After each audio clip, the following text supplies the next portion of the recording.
Hello hi friends, welcome to maths study hub. మనం general అవేర్నెస్లో next topic చూసుకున్నట్లయితే మనకి జీర్ణాశ్రయం అనమాట. ఈ బయాలజీలో జీర్ణాశ్రయం, బయాలజీలో ఎవ్రీ టాపిక్కి ఒక ఇమేజ్ ఉంటుంది. ఆ ఇమేజ్ని బేస్ చేసుకొని టోటల్గా మనం ఎక్స్ప్లెనేషన్ చేసినట్లయితే మనకి ఈజీగా అర్థమవుతుంది అనమాట ప్రతి టాపిక్. కాబట్టి ఏంటంటే ఇమేజ్ని బేస్ చేసుకొని మనం ఏ విధంగా ఒక టాపిక్ని చదవాలి అనే దాన్ని ఇప్పుడు మనం ఎక్స్ప్లెయిన్ చేస్తాం. ఒక టాపిక్ చెప్పి దీన్ని బేస్ చేసుకొని రిమైనింగ్ టాపిక్స్ అన్నీ కూడా మనం ప్రిపేర్ అవ్వాలన్నమాట. ఫస్ట్ విషయానికి వస్తే మనం జీర్ణాశ్రయం అనేటువంటి ఒక టాపిక్ని తీసుకున్నట్లయితే దీంట్లో ఇమేజ్ ఈ విధంగా ఉంటుంది. ప్రతి ఒక్కరికి ఫస్ట్ ఏంటంటే ఇమేజ్ గీయటం రావాలి. ఒక జీర్ణాశ్రయం అనంలోనే ఇమేజ్ గీయాలి, దానికి సంబంధించింది. నెక్స్ట్ విషయానికి వస్తేనేమో మనకి గుండె అనంలోనే హార్ట్కి సంబంధించి ఒక ఇమేజ్. ఈ విధంగా కొన్నిటికి పర్టికులర్ ఇమేజెస్ ఉంటాయి కాబట్టి, పిక్స్ ఉంటాయి కాబట్టి వాటిని మనం డ్రా చేసుకున్నట్లయితే మనకు వచ్చిన విధంగా నెక్స్ట్ వాటిని చూసి ఎక్స్ప్లెయిన్ చేసుకోవడం అనమాట. ఈ విధంగా మనకి జీర్ణాశ్రయం అనేటువంటి ఒక ఇమేజ్ని తీసుకున్నట్లయితే దీంట్లో ఫస్ట్ మనకి ఇది నోరు అనమాట. మనకి నోరు ఉండేటువంటి టాప్ ఇక్కడ ఈ పొజిషను. నెక్స్ట్ వన్, ఇవి రెండు డాట్స్ కూడా మనకి లాలాజల గ్రంథుల కింద తీసుకుంటున్నాము, లాలాజల గ్రంథులు. నెక్స్ట్ వన్ ఇది గ్రసని అంటాం దీన్ని. నెక్స్ట్ ఆహారవాహిక, ఇది విషయానికి వస్తే ఆహారవాహిక అన్నమాట. అండ్ నెక్స్ట్ మనం ఓన్లీ జీర్ణాశ్రయం గురించి మాట్లాడుతున్నాం కాబట్టి జీర్ణాశ్రయానికి సంబంధించినటువంటి పార్ట్స్కి మనం ఎక్స్ప్లెయిన్ చేయడం జరుగుతుంది. రిమైనింగ్ పార్ట్స్ గురించి మనకి అవసరం లేదనమాట. కాబట్టి దీంట్లో మనకి ఇది ఆహారవాహిక నుంచి మనకి జీర్ణాశ్రయంలోకి ఎంటర్ అవుతుంది అనమాట ఆహారం. నెక్స్ట్ దీనికి ఇంక్లూడ్ అయ్యి మనకి క్లోమం ఉంటుంది. ఈ జీర్ణాశ్రయానికి కింద వైపున మనకి క్లోమం ఉంటుంది, క్లోమం అనమాట, అదొక గ్రంథి. నెక్స్ట్ వన్, ఇది మనకి పెద్ద పేగులో కలిసేటప్పుడేమో మనకి ఆంత్రమూలం అనేటువంటి ఒక భాగం ఉంటుంది. ఇది పెద్ద పేగులో ఒక పార్ట్ అనమాట ఆంత్రమూలం అనేది. నెక్స్ట్ అంటే పెద్ద పేగు ఎక్కడ స్టార్ట్ అవుతుంది అని క్వశ్చన్ అడిగితే మనకి ఆంత్రమూలం నుంచి స్టార్ట్ అవుతుంది అనమాట. ఇది ఆంత్రమూలానికి మరియు ఈ జీర్ణాశయానికి సంబంధించి ఒక పార్టు. ఆ పార్ట్ ఏంటంటే కాలేయం అనమాట. ఈ పార్ట్ కాలేయానికి కింద వైపున ఉండేది మనకి పిత్తాశయం. కాలేయానికి క్రింద వైపున ఉండేది ఏంటంటే మనకి పిత్తాశయం అనమాట. నెక్స్ట్ ఇక్కడ తీసుకున్నట్లయితే ఇది ఈ రౌండ్లో ఉన్నదేమో మనకి ఈ పెద్ద పేగు, లోపల వైపు ఉన్నదేమో చిన్న ప్రేగు, ఇదేమో పాయువు, ఇది ఉండూకం అనమాట. ఉండూకం అంటే మనకి ఏంటంటే యూజ్ లేనటువంటి పార్టు ఉండూకం. మనకి 24 hours పెయిన్ వచ్చినప్పుడు దీని ప్రభావం వల్లే వస్తుందన్నమాట. ఇది ఉండూకం. ఇది టోటల్గా మనకి జీర్ణాశ్రయానికి సంబంధించినటువంటి ఒక ఇమేజ్ అనమాట. ఈ జీర్ణాశ్రయం టాపిక్లో ఈ ఇమేజ్ని బేస్ చేసుకొని మనకి ఏ విధమైనటువంటి క్వశ్చన్స్ అడుగుతాడు అనేది ఇప్పుడు మనం ఎక్స్ప్లెయిన్ చేసుకుందాం. ఫస్ట్ మనకి జీర్ణాశ్రయం అనంలోనే ఆహారం అనేది జీర్ణం కావాలి కాబట్టి దీనికి యూజ్ అయ్యేటువంటి పార్ట్స్ని బేస్ చేసుకొని అడిగేటువంటి క్వశ్చన్స్ని ఇప్పుడు చూద్దాం. ఫస్ట్ ఆహారవాహిక పొడవు ఎంత అంటే 8 to 9 meters. ఈ ఆహారవాహిక ఉందిగా, ఇగో ఇది.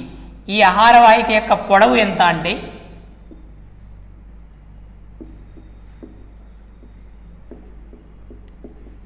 8 to 9 meters. మనకి ఆహారవాహిక యొక్క పొడవు విషయానికి వస్తేనేమో 8 to 9 meters అనమాట.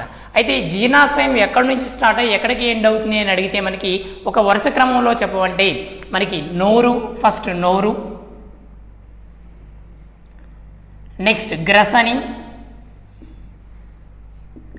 ఆహారవాహిక, జీర్ణాశ్రయం, పెద్ద పేగు, చిన్న ప్రేగు, పాయువు. ఈ విధంగా మనకి టోటల్గా మనకి ఆహారం అనేది ఎక్కడి నుంచి ఎక్కడ స్టార్ట్ అవుతుందంటే ఈ విధంగా మనకి ఫస్ట్ నోరు, గ్రసని, ఆహారవాహిక, చిన్న ప్రేగు, పెద్ద పేగు. ఫస్ట్ ఏమో చిన్న ప్రేగు,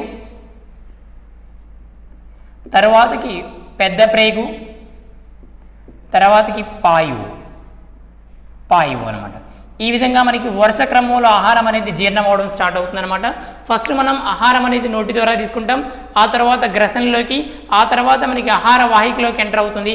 అక్కడ నుంచి జీర్ణాశ్రయం, ఆ తర్వాత చిన్న పేగులోకి ఎంటర్ అయ్యి, ఆ తర్వాత అక్కడ జీర్ణమయ్యి మనకి పెద్ద పేగులోకి వచ్చిన తర్వాత ఆ పెద్ద పేగులో లవణాలు మరియు దానికి సంబంధించినటువంటి మరి పౌష్టికాహార పదార్థాలు ఏమైనా ఉంటే వాటిని పీల్చుకొని రిమైనింగ్ మిగిలిపోయినటువంటి పిప్పిని పాయువులోనికి పంపించడం జరుగుతుంది. ఈ విధంగా మనకి ఆహారం అనేది జీర్ణం అవుతుందన్నమాట ఒక వరుస క్రమంలో చూసినట్లయితే. అయితే మనకి నెక్స్ట్ నోటి భాగాన్ని తీసుకున్నట్లయితే పై భాగం నుంచి కింద భాగానికి ఎక్స్ప్లెయిన్ చేసినట్లయితే ఫస్ట్ నోరు అన్నమాట. ఈ నోరుని తీసుకున్నట్లయితే నోట్లో మనకి లాలాజలం అనేది విడుదలవ్వడం జరుగుతుంది. ఈ లాలాజలంలో ఉండేటువంటి ఎంజైమ్స్ విషయానికి వస్తే టయాలిన్ అండ్ లైసోజోమ్. లాలాజలం ఫస్ట్ లాలాజలం తీసుకున్నట్టయితే నోట్లో దీంట్లో 2 ఎంజైమ్స్ ఉంటాయన్నమాట. ఒకటి విషయానికి వస్తేనేమో మనకి టయాలిన్ అనేటువంటి ఎంజైమ్ ఉంటుంది.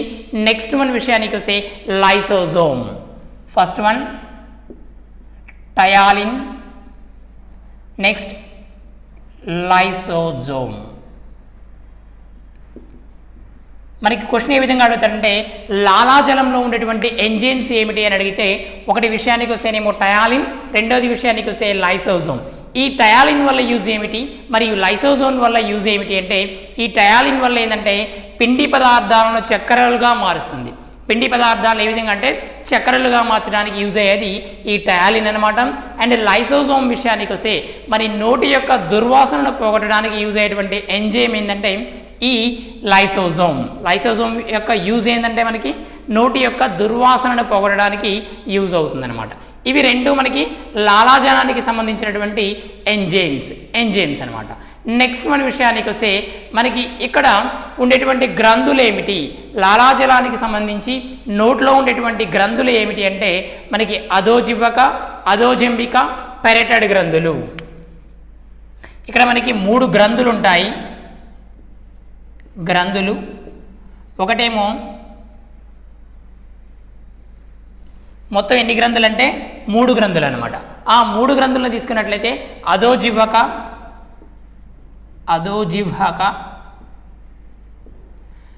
అధోజంబిక, పెరోటెడ్ గ్రంథులు. ఇవి 3 గ్రంథులు ఉంటాయన్నమాట. ఇవి 3 గ్రంథులు ఏ పొజిషన్లో ఉంటాయని క్వశ్చన్ చాలాసార్లు అడిగాడు. అంటే మనకి ఈ అధోజింబక మరియు అధోజిహ్వక అనేవి ఎక్కడ ఉంటాయి అంటే నాలుక క్రింద భాగంలో ఉంటాయి. అన్నమాట. అదేవిధంగా ఈ పెరటెడ్ గ్రంథులు అనేవి ఎక్కడ ఉంటాయంటే పెరటెడ్ గ్రంథుల విషయానికి వస్తే చెవికి దగ్గరగా ఉంటాయన్నమాట. ఇవి చెవికి దగ్గరగా ఉంటాయి. ఇవి ఏ సంవత్సరాల వాళ్ళకి ఈ పెరటెడ్ గ్రంథులు అనేవి కనిపిస్తాయంటే 5 నుంచి 15 సంవత్సరాల పిల్లలకు మనకి పెరటెడ్ గ్రంథులు అనేవి ఈ గవద వాయడం అనేది జరుగుతుంది. కాబట్టి అది మనకి పెరటెడ్ గ్రంథులకు సంబంధించినటువంటి వాపు అన్నమాట. అది ఏ సంవత్సరాల వాళ్ళలో కనిపిస్తుందంటే 5 నుంచి 15 సంవత్సరాల వాళ్ళలో మనకి ఎక్కువగా ఇది కనిపించడం జరుగుతుంది. 15 సంవత్సరాల తరువాత వారికి మనకి ఇది పెరటెడ్ గ్రంథులు అనే వాపు అనేది రావడం ఇంపాసిబుల్, అసలు రావన్నమాట. కాబట్టి ఈ వయసుకు పరిమితమైనటువంటి వయసులో వాళ్ళకి మాత్రమే ఈ పెరటెడ్ గ్రంథులు అనేవి కనిపించడం జరుగుతుంది. ఇది మనకి టోటల్గా లాలాజలానికి సంబంధించి నోటికి సంబంధించినది అనమాట. లాలాజలంలో అడిగితే మనకి లాలాజలంలో ఏ ఎంజైమ్స్ ఉంటాయని అడుగుతాడు, వాటి వల్ల యూజ్ ఏమిటని అడుగుతాడు. నెక్స్ట్ వన్ విషయానికి వస్తే దీంట్లో గ్రంథులు ఏమిటి అంటే ఈ అధోజిహ్వక, అధోజంబిక అండ్ పెరటెడ్ గ్రంథులు అనమాట. నెక్స్ట్ వన్ ఇదే నోట్లో తీసుకున్నట్లయితే రిమైనింగ్ మనకి ఏమడుగుతాడంటే టీత్ మీద, పళ్ళకు సంబంధించి క్వశ్చన్ అడగడం జరుగుతుంది. పళ్ళు ఎన్ని రకాలు ఉంటాయి, అవి ఎన్ని మొత్తం, పాలదంతాలు ఎప్పుడు, శ్వాసదంతాలు, జ్ఞానదంతాలు, వీటి మీద క్వశ్చన్స్ అడుగుతాడనమాట. వాటిని చూసినట్లయితే ఒకసారి మనం వరుస క్రమంలో ఫస్ట్ ఏంటంటే నోటిని తీసుకుంటున్నాం. ఆ నోటికి సంబంధించినటువంటి ఎక్స్ప్లెనేషన్ మొత్తం ఇస్తున్నాము. నెక్స్ట్ దాని తర్వాత ఆహార వాహిక ద్వారా మనకి జీర్ణాశ్రయం జరుగుతుంది కాబట్టి వాటిని టోటల్గా ఎక్స్ప్లెయిన్ చేయడం జరుగుతుంది. నెక్స్ట్ నోటిని తీసుకున్నట్లయితే దంతాలు, దీంట్లో దంతాలు అనమాట. మొత్తం దంతాలు ఎన్ని ఉంటాయంటే శ్వాసిత దంతాలు అయితేనేమో 32, నెక్స్ట్ పాలదంతాల విషయానికి వస్తేనేమో మనం 20 తీసుకోవడం జరుగుతుంది అనమాట. ఇక్కడ మొత్తం టోటల్గా 32 అనమాట. 32. దీంట్లో ఎన్ని రకాలంటే మొత్తం దంతాలు 4 రకాలన్నమాట. ఒకటి విషయానికి వస్తే కుంతకాలు, రదనికలు, అగ్రచర్వనకాలు మరియు చర్వనకాలు. ఇక్కడ కుంతకాలు, అగ్రచర్వనకాలు, రదనికలు, కొంచెం సైడ్కి రాద్దాం, ఇవి కుంతకాలు, రదనికలు, అగ్రచర్వనకాలు,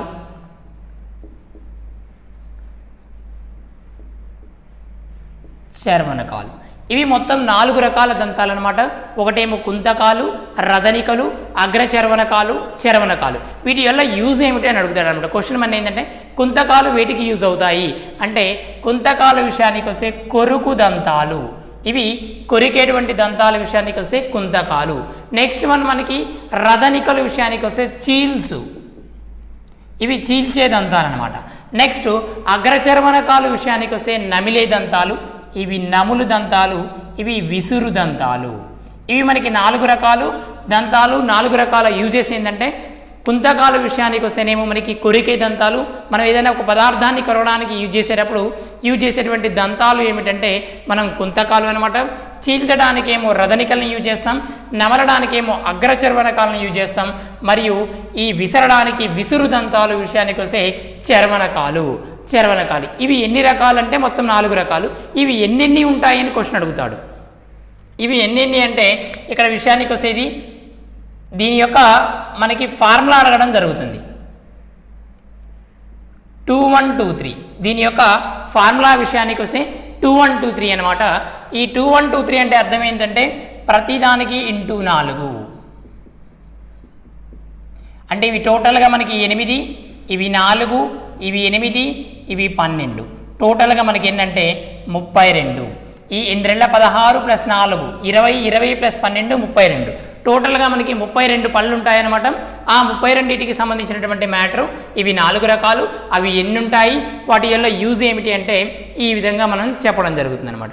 నెక్స్ట్ వన్ విషయానికి వస్తే మనకి జ్ఞానదంతాలు వస్తాయి. చాలామందికి ఏంటంటే ఈ జ్ఞానదంతాలు సరిగా రాకపోవడం వల్ల లేదా ఉన్నటువంటి పొజిషన్ ప్లేస్ చాలా తక్కువగా ఉండడం వల్ల చాలా ఇబ్బంది పడుతూ ఉంటారు జ్ఞానదంతాలు వచ్చేటప్పుడు. అవి ఏ ఏజ్లో వస్తాయి, ఎన్ని ఉంటాయి అంటే జ్ఞానదంతాలు మ్యాక్సిమం మనకి ఏంటంటే 18 to 25 ఇయర్స్ వాళ్ళకి జ్ఞానదంతాలు రావడం జరుగుతుంది. జ్ఞానదంతాలు 18 to 25 ఇయర్స్, 18 to 25 ఇయర్స్ వాళ్ళకి ఈ జ్ఞానదంతాలు వస్తాయన్నమాట. ఈ జ్ఞానదంతాలు మొత్తం ఎన్ని ఉంటాయంటే జ్ఞానదంతాలు మొత్తం 4 ఉంటాయి. ఇవి 4 జ్ఞానదంతాలు వీటిలో అనుబంధంగా ఉంటాయంటే మనకి ఈ చర్వనకాలలో ఉన్నటువంటి 12 దంతాలు. చర్వనకాలు టోటల్గా ఎన్ని 12 అనమాట. ఈ 12 దంతాల్లో ఒక 4 ఏమిటంటే మనకి జ్ఞానదంతాలు అనమాట. ఈ జ్ఞానదంతాలు ఏ ఏజ్ వాళ్ళకి వస్తాయంటే 18 to 25 ఇయర్స్ మధ్య ఉన్నటువంటి వాళ్ళకి ఈ జ్ఞానదంతాలు రావడం జరుగుతుందన్నమాట. నెక్స్ట్ వన్ విషయానికి వస్తే మనం లాలాజలం ఆల్రెడీ చెప్పుకున్నాం కాబట్టి ఈ లాలాజలం యొక్క pH వాల్యూ అడగడం జరుగుతుంది. లాలాజలం pH వాల్యూ ఎంత అంటే 6.8 అనమాట. లాలాజలం యొక్క pH వాల్యూ ఎంత అంటే 6.8. ఇక్కడ మనం pH వాల్యూలు కనుక చాలా ఇంపార్టెంట్.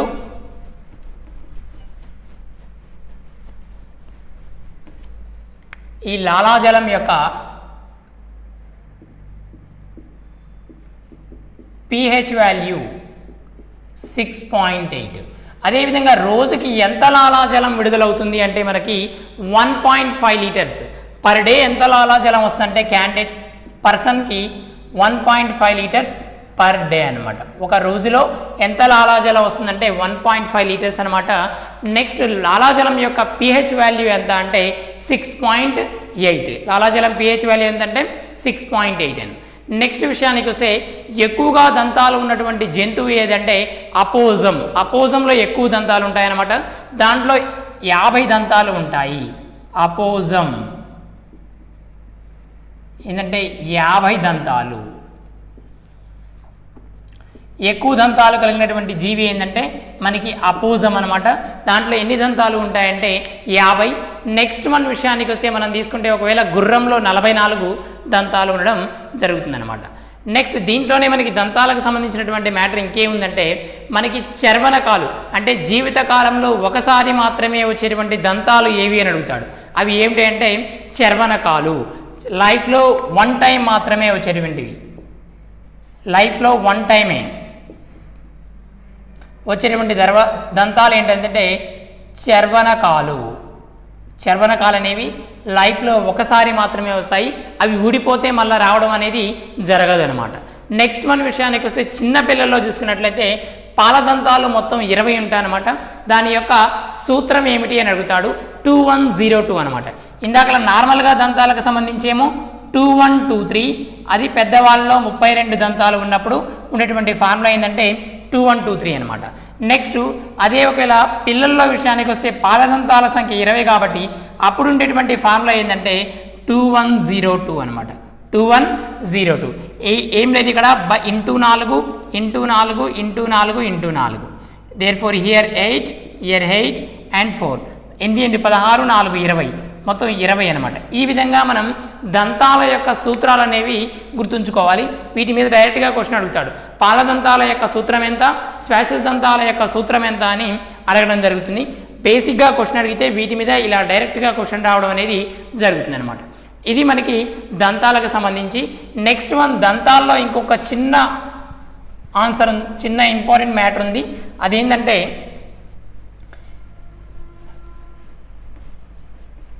ఈ దంతాలకు సంబంధించి మనకి విషసర్పాల్లో ఎటువంటి దంతాలు వాటి యొక్క కూరలుగా అమర్చబడి ఉంటాయి అని అడుగుతాడు. విషసర్పాల విషయానికి వస్తే రదనికలు అనేవి విషసర్పాలలో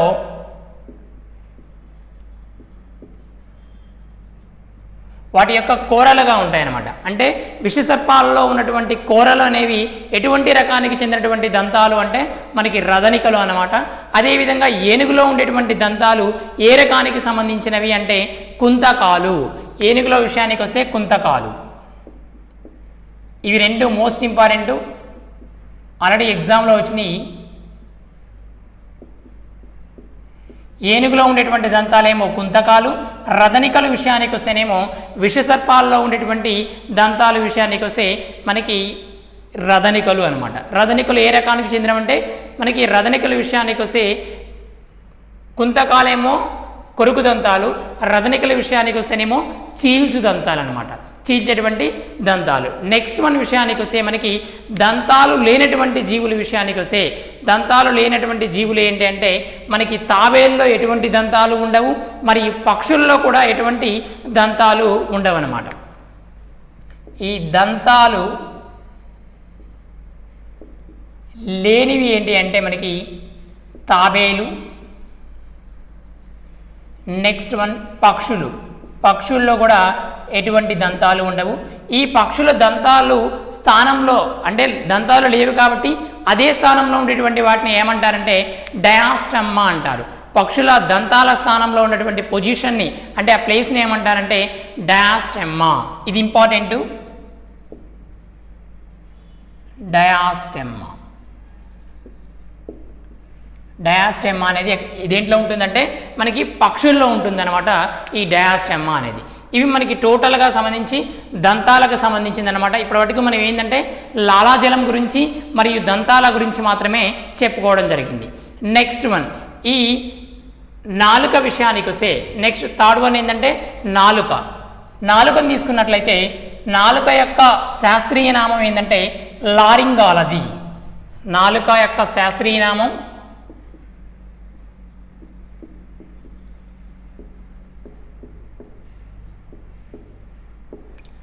లారింగాలజీ అంటాం. నాలుక యొక్క ఇమేజ్ తీసుకున్నట్లయితే ఇక ఈ విధంగా ఉంటుందన్నమాట నాలుక యొక్క ఇమేజ్. ఈ నాలుక యొక్క ఇమేజ్లో మనం ఈ చేదు, పులుపు, కారం ఇలాంటివి నాలుక యొక్క ఏ భాగంలో గుర్తించడం జరుగుతుంది, ఏ భాగాన్ని యూజ్ చేసుకొని వాటిని డిఫరెంట్ టైప్స్ అని గుర్తిస్తాము అంటే మనం ఒకటి తీసుకున్నట్లయితే సైడ్లు ఫస్ట్ పులుపుని ఎప్పుడైనా సరే నాలుక యొక్క చివరి భాగాలు అంటే సైడ్స్ అనమాట. ఇది పులుపు. కామన్గా మనం పులుపు పదార్థాలు ఏమైనా నోట్లో వేసుకుంటే మనం బుగ్గన పెట్టుకోవడం జరుగుతుంది కాబట్టి నాలుక యొక్క సైడ్ భాగాల్లో మనం పులుపుని గుర్తించడం అనేది జరుగుతుంది అనమాట.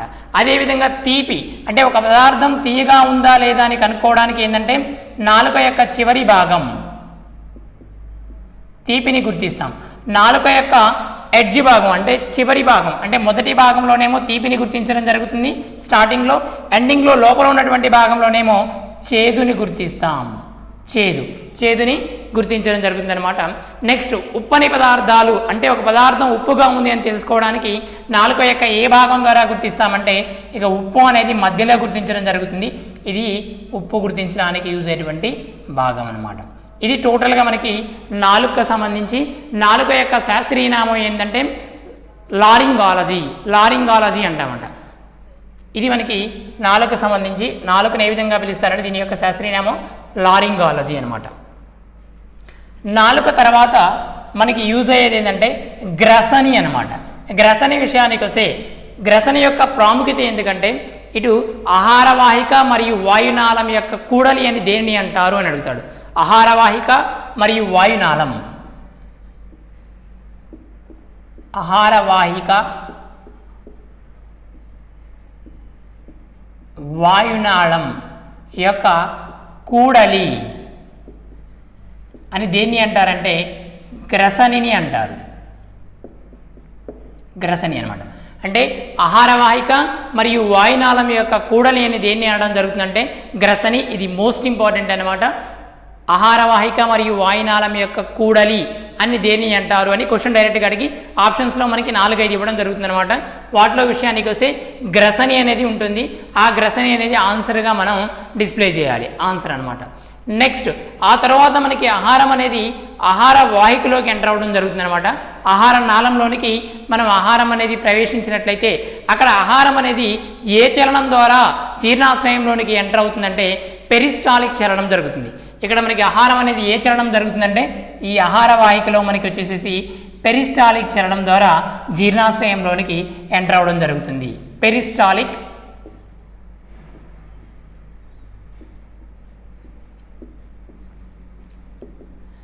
మన డైరెక్ట్ క్వశ్చన్ ఏ విధంగా అడుగుతారంటే ఆహార వాహికలో ఆహారం అనేది ఏ చలనం ద్వారా ప్రవేశిస్తుంది అంటే పెరిస్టాలిక్ చలనం ద్వారా ఆహారం అనేది ఆహార వాహిక నుండి జీర్ణాశయంలోనికి ఎంటర్ అవ్వడం జరుగుతుందన్నమాట. కాబట్టి ఏంటంటే ఇక్కడ ఇంకో పాయింట్ ఏంటంటే ఆహార వాహికలో ఎటువంటి జీర్ణాశయ ప్రక్రియ జరగదు. అంటే ఆహారం జీర్ణమయ్యేటువంటి ప్రక్రియ స్టార్ట్ అయ్యేది ఎక్కడ అంటే మనకి ఓన్లీ జీర్ణాశయంలో మాత్రమే స్టార్ట్ అవుతుంది. కాబట్టి ఆహార వాహికలో ఎటువంటి ప్రక్రియ కూడా జీర్ణాశయానికి సంబంధించినటువంటి ఎటువంటి చర్య కూడా జరగదు. ఇది మోస్ట్ ఇంపార్టెంట్. ఇక్కడ మనకి ఆహార వాహికనంలోనే పెరిస్టాలిక్ చలనం అనేది చాలా ఇంపార్టెంట్ అనమాట. నెక్స్ట్ వన్ విషయానికి వస్తే మనకి ఈ జీర్ణాశయంలోనికి ఎంటర్ అయినటువంటి ఆహారాన్ని తీసుకున్నట్లయితే ఇక్కడ మనం జీర్ణాశయం గురించి కొంచెం డిస్కషన్ చేయాలి. జీర్ణాశయం అంటే మనకి జీర్ణాశయంలో ఏ గ్రంథులు ఉంటాయి అని అడుగుతాడు. ఏంటంటే మనకి ఇక్కడ జఠర గ్రంథులు ఉంటాయి. జీర్ణాశయంలో ఏ గ్రంథులు ఉంటాయి? జఠర గ్రంథులు. Next one జీర్ణాశయం.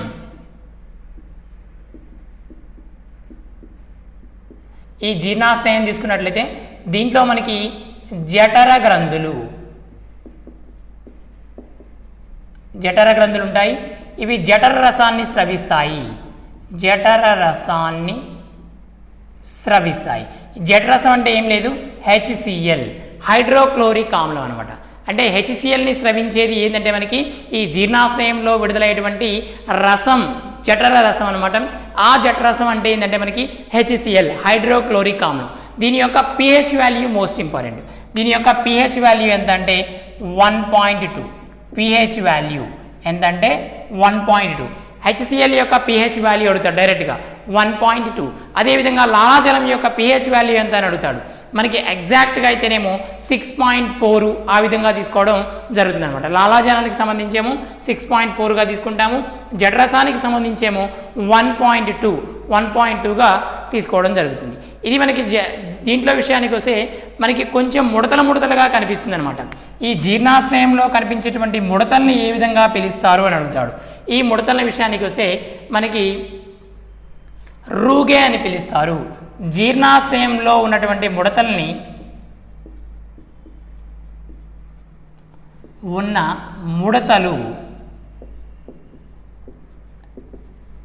రూగే అని పిలుస్తారు. జీర్ణాశయంలో ఉన్నటువంటి ముడతల్ని ఏ విధంగా పిలుస్తారంటే రూగే అంటాం. రూగే అనమాట. ఇది మనకి కామన్గా మనం గుర్తుంచుకోవాల్సింది ఏంటంటే జీర్ణాశ్రయవనంలోనే దాంట్లో జఠర గ్రంథులు ఉంటాయన్నమాట. జఠర గ్రంథులు జఠరసాన్ని స్రవిస్తాయి.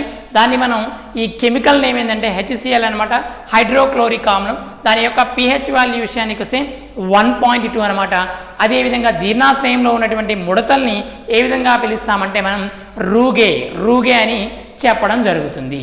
రూగే అనమాట. నెక్స్ట్ వన్ విషయానికి వస్తే ఇక్కడ నుంచి ఆహారం అనేది మనకి ఈ కాలేయంలోనికి ప్రవేశించడం జరుగుతుంది అనమాట. ఈ కాలేయానికంటే ముందు మనం ఈ జీర్ణాశ్రయానికి కింద ఉన్నటువంటి భాగాన్ని ఏమంటామంటే మనం క్లోమం అని చెప్పడం జరుగుతుంది. ఈ జీర్ణాశ్రయానికి అతుక్కొని క్రింద భాగంలో ఉన్నటువంటి గ్రంథి ఏమిటి అని అడిగితే క్లోమం అనమాట. క్లోమం ఒక మిశ్రమ గ్రంథి. క్లోమం విషయానికి వస్తే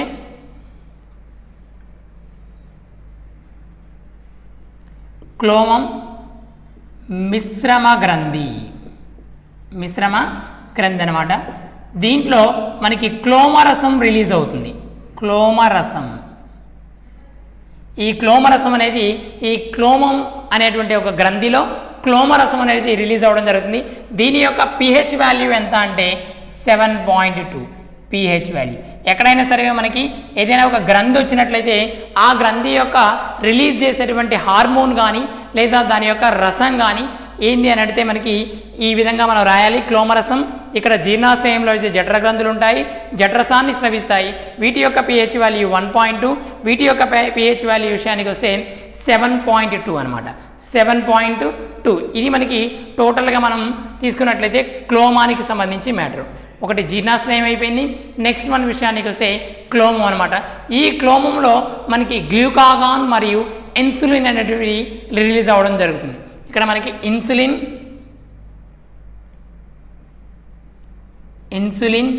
and glucagon, insulin and glucagon అనేవి ఇక్కడ మనకి క్లోమం అనేటువంటి గ్రంథిలో రిలీజ్ అవ్వడం జరుగుతుంది అనమాట. నెక్స్ట్ వన్ విషయానికి వస్తే కాలేయం అనమాట. ఇక్కడ నుంచి మనం తీసుకున్నట్లయితే ఈ జీర్ణాశ్రయం తర్వాత క్లోమం తర్వాత మనకి వచ్చేసేసి కాలేయం. నెక్స్ట్ వన్ కాలేయం అనమాట.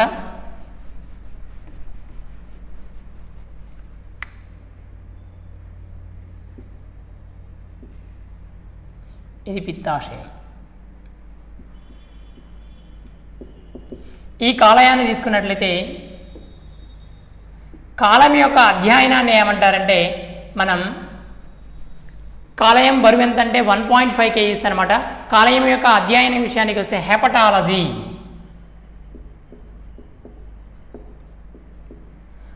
నాలుక అధ్యయనాన్ని లారింగాలజీ అంటాం. అదేవిధంగా దంతాలంటేనేమో డెంటాలజీ అంటాం అనమాట. నెక్స్ట్ వన్ కాలేయం విషయానికి వస్తే హెపటాలజీ. కాలం యొక్క బరువు ఎంత అంటే 1.5 kgs. కాలేయం యొక్క బరువు విషయానికి వస్తే 1.5 kgs అనమాట. ఈ కాలేయంలో ఏది రిలీజ్ అవుతుందంటే పైత్యరసం అనేది రిలీజ్ అవ్వడం జరుగుతుంది. ఈ పైత్యరసం విషయానికి వస్తే కాలేయంలో మనకి రిలీజ్ అయిందంటే పైత్యరసం. ఈ పైత్యరసం రిలీజ్ అవుతుంది. ఈ పైత్యరసం యొక్క pH వాల్యూ అడుగుతాడు 7.3 దీని యొక్క pH వాల్యూ. ఇక్కడ కాలేయం తీసుకున్నట్లయితే 1.5 kgs. కాలేయం యొక్క అధ్యయనాన్ని హెపటాలజీ అంటారు. ఇక్కడ ఏ రసం రిలీజ్ అవుతుందంటే పైత్యరసం రిలీజ్ అవుతుందన్నమాట. ఈ పైత్యరసం కలర్స్ కోసం మనకి దీంట్లో ఏముంటాయంటే బైలురుబిన్ అండ్ బైలువర్డిన్ అనేటువంటి రెండు ఉంటాయన్నమాట. ఇవి కలర్ కోసం బైలురుబిన్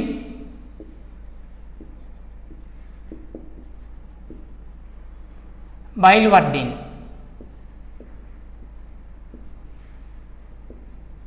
బైలురుబిన్ అండ్ బైలువర్డిన్ అనేటివి రెండు ఎంజైమ్స్ ఉంటాయి ఇక్కడ. అది విషయానికి వస్తే పైత్యరసం యొక్క కలర్కి సంబంధించి ఉండడం జరుగుతుంది. దీంట్లో ఉన్నటువంటి ప్రోటీన్ ఏంటంటే హిపారిన్ అన్నమాట. ఇది ఏ ప్రోటీన్ని ఉత్పత్తి చేస్తుంది అంటే హిపారిన్. హిపారిన్ అనేటువంటి ఒక ప్రోటీన్ని రిలీజ్ చేయడం జరుగుతుంది అనమాట. ఇది హిపారిన్. ఇక్కడ ఉండేటువంటి ప్రోటీన్ విషయానికి వస్తేనేం రిలీజ్ అయ్యేది హిపారిన్ అనమాట. అదే ఇది ఏ ఎంజైమ్ని ఉత్పత్తి చేస్తుందంటే పైత్యరసాన్ని. పైత్యరసం యొక్క pH వాల్యూ విషయానికి వస్తే 7.3. దీని కాలేయం యొక్క అధ్యయనాన్ని హెపటాలజీ అంటాం. దీని యొక్క బరువు విషయానికి వస్తే 1.5 kgs అనమాట. 1.5 kgs. అదేవిధంగా ఆల్కహాల్ ఎక్కువగా తాగడం వల్ల మనకి దేని మీద ప్రభావం చూపిస్తుందంటే ఈ కాలేయం పైనే ప్రభావం చూపిస్తుందంట. కాలేయానికి సంబంధించినటువంటి సిరోసిస్ వ్యాధి రావడం జరుగుతుంది. మనకి ఆల్కహాల్ ఎక్కువగా సేవించినట్లయితే దాని ప్రభావం అనేది కాలేయంపై పడుతుంది. ఈ ఆల్కహాల్ వల్ల ఎక్కువగా తాగడం వల్ల మనకు వచ్చే వ్యాధి సిరోసిస్ వ్యాధి. ఆల్కహాల్ ఎక్కువగా తాగడం వల్ల వచ్చేటువంటి వ్యాధి ఏంటంటే సిరోసిస్ వ్యాధి అనమాట. అదేవిధంగా హెపటైటిస్ బి వల్ల మనకి తెల్ల కామెర్లు, హెపటైటిస్ బి అంటే తెల్ల కామెర్లు అంటాం. ఇది కనుక కాలేయానికి సంబంధించినటువంటి వ్యాధి హెపటైటిస్ బి.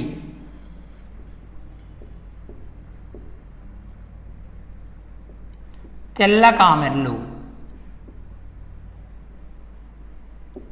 హెపటైటిస్ బి విషయానికి వస్తే తెల్ల కామెర్లు అంటే కాలేయానికి వచ్చేటువంటి వ్యాధుల విషయానికి వస్తే ఒకటి అతిగా ఆల్కహాల్ సేవించడం వల్ల సిరోసిస్ వ్యాధి వస్తుంది.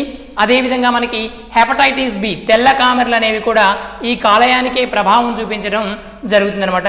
ఈ కాలేయం దగ్గర ఉన్నటువంటి పిత్తాశయంలోనికి ఈ పైత్యరసం అనేది ఇక్కడ నుంచి కిందికి రాకపోతే, పైత్యరసం అనేది ఇక్కడ స్ట్రక్ అయినట్లయితే మనకి తెల్ల కామెర్లు అనేవి రావడం జరుగుతుంది. కామెర్లు రావడానికి ప్రధాన కారణం ఏంటంటే ఇక్కడ కాలేయానికి మరియు పిత్తాశయానికి మధ్య ఉన్నటువంటి పూడిక అంటే టోటల్గా క్లోజ్ అయినట్లే అక్కడ మనకి ఈ కామెర్లు అనేవి, ఈ కామెర్ల వ్యాధి రావడం జరుగుతుందన్నమాట.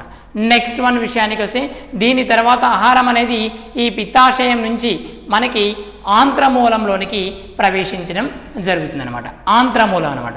ఇక్కడ చిన్న ప్రేగు యొక్క మొదటి భాగాన్ని మనం ఏమంటామంటే ఆంత్రమూలం అంటాం.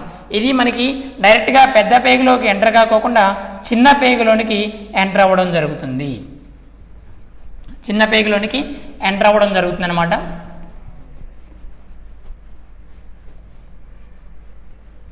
అయితే ఇక్కడ మనకి ఇది ఆంత్రమూలం. ఇది విషయానికి వస్తే ఆంత్రమూలం అంటే చిన్న ప్రేగు.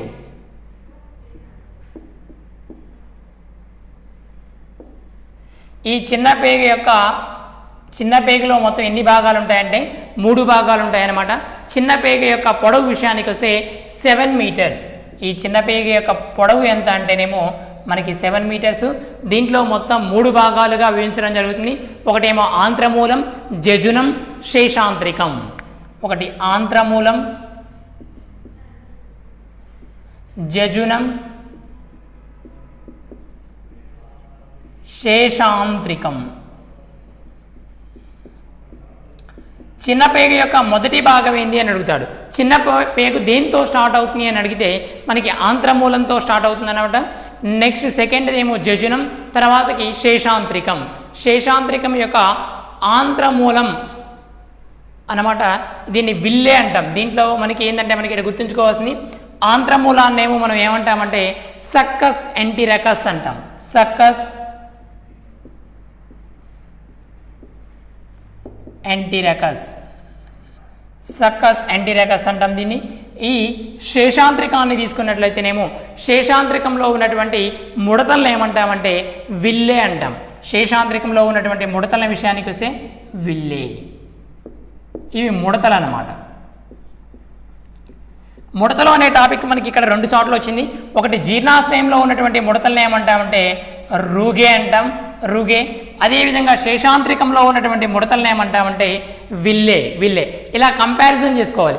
ముడతలు అనేటువంటి టాపిక్ ఎక్కడొచ్చింది అనేది రెండింటికి కంపారిజన్ ఉంది కాబట్టి ఇక్కడ మనకి రూగే అంటాం. ఇక్కడ విషయానికి వస్తే మనం విల్లే అంటాం అనమాట. సక్కస్ ఎంటిరకస్ అంటే ఆంత్రమూలాన్ని మనం ఏమంటామంటే సక్కస్ ఎంటిరకస్ అంటాము. దీన్ని ఆంత్ర సూచికలు అన్నా శేషాంత్రికం అన్నా కూడా ఒకటే. ఈ ఆంత్ర సూచికల్లో వచ్చేటువంటి ముడతల్ని మనం విల్లేగా చెప్పడం జరుగుతుంది, విల్లే అనమాట. నెక్స్ట్ వన్ విషయానికి వస్తే పెద్ద పేగు. ఇక్కడ నుంచి మనకి ఆహారం అనేది పెద్ద పేగులోకి ఎంటర్ అవ్వడం జరుగుతుంది అనమాట. ఈ పెద్ద పేగు విషయానికి వస్తే 1.5 మీటర్స్ ఉంటుంది. ఈ పెద్ద ప్రేగు విషయానికి వస్తే 1.5 మీటర్స్ ఉంటుంది పెద్ద ప్రేగు. దీంట్లో విషయానికి వస్తే ఆహారం అనేది ఎటువంటిది జీర్ణాశ్రయం అనేది జరగదు. ఎటువంటి జీర్ణాశ్రయం ఆహారం అనేది జరగదనమాట. దీంట్లో కేవలం ఏంటంటే నీరు లవణాలను మాత్రం పీల్చుకొని వేస్ట్ అయినటువంటి పదార్థాన్ని మనకి ఈ పాయువులోనికి పంపించడం జరుగుతుంది. ఇక్కడ మనకి ఏంటంటే మోస్ట్ ఇంపార్టెంట్ నీరు అండ్ లవణాలను పీల్చుకుంటుంది.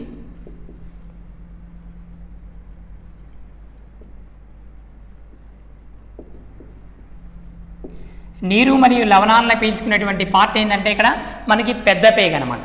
పెద్ద పేగలో జరిగేటువంటి చర్య విషయానికి వస్తే నీరు మరియు ఖనిజ లవణాలను పీల్చుకోవడం మాత్రమే ఈ పెద్ద పేగలో జరిగేటువంటి మనకి పని, జీర్ణాశయానికి సంబంధించినటువంటి పని అనమాట. నెక్స్ట్ అవశేష అవయవాలు ఎన్ని ఉంటాయి? ఇక్కడ మనకి ఏంటంటే ఒకటి ఉండూకం అనేటువంటి ఒక అవశేష అవయవం చెప్పాం. అంటే ఎటువంటి యూజు లేనటువంటి అలా పడాబడినటువంటి పదార్థం లేదా భాగం లేదా ఒక థింగ్ మరియు మన శరీరంలో ఒక భాగాన్ని తీసుకున్నట్లయితే అది ఉండూకం అనమాట. మనకి అలాంటివి మన శరీరంలో ఎన్ని అవశేష అవయవాలు ఉంటాయంటే 180 వరకు 180 వరకు అవశేష అవయవాలు. మానవ శరీరంలో ఉండేటువంటి అవశేష అవయవాలు ఎన్ని అంటే 180 అవశేష అవయవాలు ఉంటాయన్నమాట. మొత్తం అవశేష అవయవాల సంఖ్య ఎంతంటే 180. ఇక్కడ మనకి 24 అవర్స్ కడుపుల నొప్పి దేనికి వల్ల వస్తుందంటే మనకి ఉండూకం వల్ల. ఉండూకం ఉబ్బినప్పుడు మనకి ఈ 24 అవర్స్ కడుపు నొప్పి అనేది రావడం జరుగుతుంది అనమాట. నెక్స్ట్ దీని తర్వాత మనం ఏంటంటే ఆహారం అనేది ఏ పొజిషన్లో ఉన్నప్పుడు దానికి ఒక్కొక్క పేరు ఉందన్నమాట. ఆ పేర్లు చూద్దాం. ఫస్ట్ విషయానికి వస్తే ఆహారం నోటిలో ఉన్నప్పుడు దాన్ని ఏ విధంగా పిలుస్తారంటే బోలస్. ఆహారం నోట్లో ఉన్నప్పుడు దాన్ని ఏమని పిలుస్తారంటే బోలస్ అని పిలుస్తారు. బోలస్ అనమాట. బోలస్ అని ఎప్పుడు అంటారంటే ఆహారం నోట్లో ఉన్నప్పుడు బోలస్ అని, జీర్ణాశ్రయంలో ఉన్నప్పుడు ఏమో మనకి కైమ్ అని పిలుస్తారు. కైమ్ జీర్ణాశ్రయంలో ఉన్నప్పుడు కైమ్ అంటాము. అదేవిధంగా నోటిలో ఉన్నప్పుడేమో బోలస్ అని పిలుస్తాము. అదే చిన్న ప్రేగులో ఆహారం ఉన్నప్పుడు ఏమంటామంటే మనకి కైల్ అంటారు. కైల్ అనమాట. ఇవి మోస్ట్ ఇంపార్టెంట్. ఆహారాన్ని ఎప్పుడు కైమ్ అంటామంటే కైమ్ ఏమో జీర్ణాశ్రయంలో ఉన్నప్పుడు, కైల్ ఏమో చిన్న ప్రేగులో ఉన్నప్పుడు, అదేవిధంగా ఆహారం నోటిలో ఉన్నప్పుడేమో దాన్ని బోలస్ అని చెప్పడం జరుగుతుంది. నెక్స్ట్ వన్, దీంట్లో ఇంపార్టెంట్ అయినవి నెక్స్ట్ వన్ విషయానికి వస్తే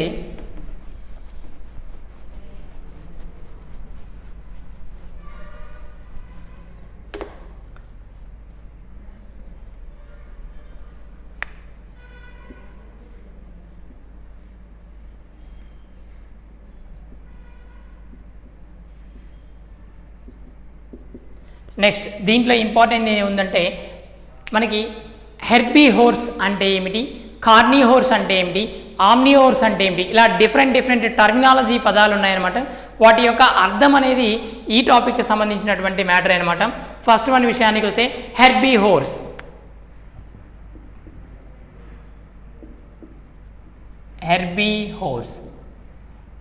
ఈ హెర్బీహోర్స్ అంటే అర్థం ఏంటంటే శాకాహార జీవుల్ని, మనకి శాకాహారం మాత్రమే తినేటువంటి జీవుల్ని ఏమంటారంటే హెర్బీహోరస్ అంటాం. శాకాహారులు. హెర్బీహోర్స్ అంటే శాకాహారులు. నెక్స్ట్ హెర్బీహోర్స్ తర్వాత మనకి కార్నియోర్స్ అనమాట. కార్నియోర్స్ మాంసాహారులు.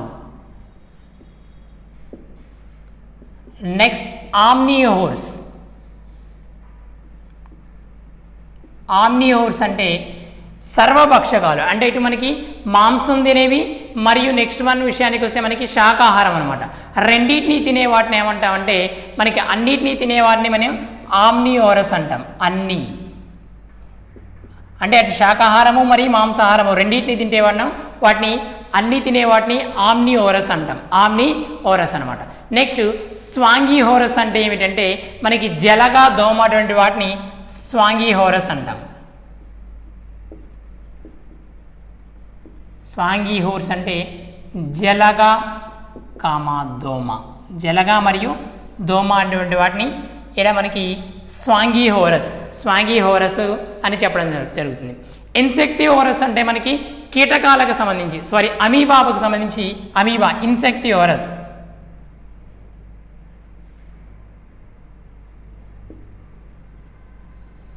ఇన్సెక్టిహోర్స్ అంటే అమీబా. ఇన్సెక్టిహోర్స్ విషయానికి వస్తే అమీబా అనమాట. నెక్స్ట్ ఇన్సెక్టిహోర్స్ అంటే మనకి కీటకాలు కనుక వస్తాయన్నమాట. నెక్స్ట్ కాప్రోఫాగి లేదా కాప్రోఫాగి అంటాం. కాప్రోఫాగి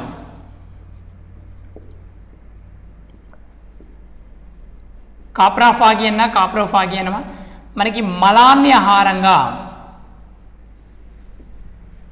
ఆహారంగా తీసుకోవడం అనమాట. ఇది ఏంటంటే మనకి కుందేలు ఇది మనకి హెర్బీహోర్స్ అంటేనేమో శాకాహారులు, కార్నిహోర్స్ అంటేనేమో మనకి మాంసాహారులు, ఆమ్నియోర్స్ అంటేనేమో అన్నీ తీసుకునేటువంటివి, అంటే అటు శాకాహారము ఇటు మాంసాహారము రెండింటిని తినేటువంటి జీవులు అనమాట. స్వాంగియోరస్ అంటేనేమో జలగ, దోమ ఇలాంటివన్నీ వస్తాయి. ఇన్సెక్టియోరస్ అంటేనేమో కీటకాలు వస్తాయి, అండ్ అమీబా గినక దీని కిందకే వస్తుందన్నమాట. నెక్స్ట్ కాప్రోఫాగి అంటేనేమో మనకి మలాన్ని ఆహారంగా తీసుకునేటువంటి జీవులు. దాంట్లో ప్రధానమైనది ఏంటంటే మనకి కుందేలు అనమాట.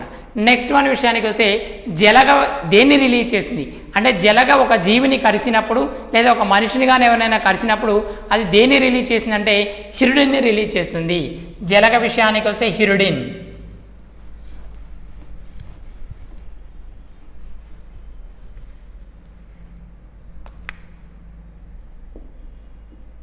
జలగ హిరుడిన్ని రిలీజ్ చేస్తుంది అనమాట. జలగ విషయానికి వస్తే హిరుడిన్ని రిలీజ్ చేస్తుంది. అదే దోమ విషయానికి వస్తే హెమైలైజిన్ని రిలీజ్ చేస్తుంది. దోమ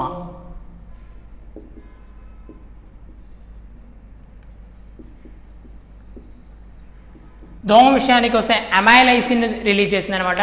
అదేవిధంగా జలగ విషయానికి వస్తే మనకి హిరుడిన్ని రిలీజ్ చేయడం జరుగుతుంది అనమాట. ఈ రెండింటిని మనకి రిలీజ్ చేయడం వల్ల మనకి రక్తం అనేది గడ్డ కట్టకోకుండా ఉండడానికి జలగ విషయానికి వస్తే హిరుడిన్, దోమ విషయానికి వస్తే హెమైలైజిన్ని రిలీజ్ చేయడం జరుగుతుంది. ఇక్కడ మనం ఏంటంటే మళ్ళీ ఇవి టోటల్గా మనకి సంబంధించినటువంటి జీర్ణాశ్రయానికి సంబంధించినటువంటి టోటల్ మ్యాటర్ అనమాట. దీంట్లో మనం మేజర్గా గుర్తుంచుకోవాల్సింది ఎక్కడ ఏ ద్రవం స్రవించబడుతుంది లేదా హార్మోన్ రిలీజ్ అవుతుంది, దాని యొక్క pH వాల్యూ అనేది బాగా మోస్ట్ ఇంపార్టెంట్. అండ్ ఆహారం అనేది ఏ పొజిషన్లో ఉన్నప్పుడు దానికి ఎటువంటి పేర్లు ఉన్నాయనేది ఇంపార్టెంట్.